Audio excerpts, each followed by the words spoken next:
Shalom, salam sejahtera bagi kita sekalian. Senang bisa berjumpa lagi dengan saya dalam renungan hari ini.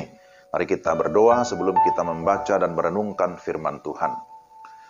Kami datang kepadamu ya Tuhan, memohon pencerahan, memohon hikmat dan pengertian dari Roh Kudus, sehingga kami dapat mendengar firman-Mu dengan baik, kami dapat memahami, serta kami dapat menerapkan dalam hidup kami. Dalam nama Yesus, kami berdoa dan bersyukur. Amin. Pembacaan firman Tuhan dari 1 Tesalonika pasal 5 ayat 17-18. Demikian firman Tuhan. Tetaplah berdoa, mengucap syukurlah dalam segala hal, sebab itulah yang dikehendaki Allah di dalam Kristus Yesus bagi kamu. Renungan kita saya beri judul, Doa adalah disiplin rohani yang paling sentral. Saudara-saudara yang dikasihi Tuhan, sarana komunikasi merupakan kebutuhan yang sangat penting. Bayangkan jika sarana komunikasi tidak ada, maka akan terjadi kekacauan karena berita tidak bisa tersampaikan dengan cepat dan tepat.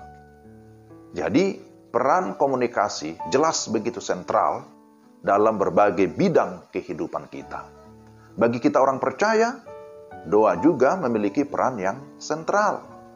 Karena doa adalah komunikasi pribadi dengan Tuhan. Seorang hamba Tuhan bernama Richard Foster mengatakan, dari semua disiplin rohani, doa adalah yang paling sentral, karena doa mengantarkan kita pada komunikasi yang terus-menerus dengan Tuhan. Doa adalah komunikasi kita dengan Tuhan yang tidak dibatasi oleh ruang dan waktu. Kita bisa berdoa kapan saja dan di mana saja dan untuk hal apa saja. Sesungguhnya, komunikasi yang lancar dengan Tuhan jauh lebih berarti dan kita butuhkan dalam kehidupan kita dibandingkan dengan segala sarana komunikasi lainnya di dunia ini. Di dalam 1 Tesalonika 5 ayat 17-18, Rasul Paulus menasihatkan jemaat agar tetap berdoa dan juga mengucap syukur. Jemaat yang ingin bertumbuh dan berbuah, maka haruslah memiliki kedisiplinan dalam hal berdoa. Selain itu, mereka ketika menghadapi berbagai penderitaan, penganiayaan karena iman, maka doa itu menjadi kekuatan dan penghiburan. Tetaplah berdoa. Itulah nasihat Paulus. Artinya bahwa mereka dapat terus berdoa dengan doa yang tidak ada putus-putusnya.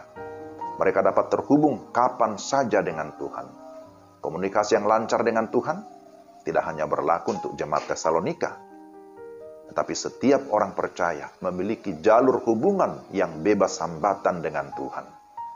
Jika kita ingin mengalami pertumbuhan rohani, berdoa merupakan salah satu disiplin rohani dasar yang perlu kita tekuni secara terus-menerus. Sebenarnya, berdoa itu hal yang sederhana, sehingga anak kecil pun dapat melakukannya, bukan? Namun doa juga merupakan tindakan yang membutuhkan komitmen. Doa itu sesuatu yang mulia dan kudus. Doa adalah persekutuan dengan Yang Maha Kudus, dan itu juga merupakan esensi daripada ibadah kita. Rahasia bagi kuasa dan kehidupan orang-orang percaya. Pertanyaannya adalah, apakah kita sudah menjadikan doa sebagai prioritas atau hal yang menjadi sentral yang utama dalam kehidupan rohani kita? Berdoalah bukan saja ketika kita menghadapi persoalan, tetapi berdoalah karena kita mau bersekutu dengan Tuhan sebagai anak dengan Bapa. Semakin kita berdoa, maka komunikasi dan relasi kita dengan Tuhan akan semakin intim. Semakin kita berdoa, maka kehendak kita akan ditundukkan kepada kehendak Tuhan.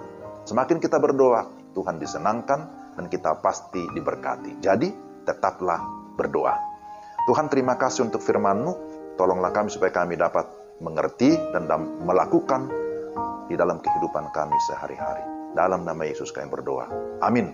Demikianlah renungan kita. Tuhan memberkati kita sekalian. Shalom.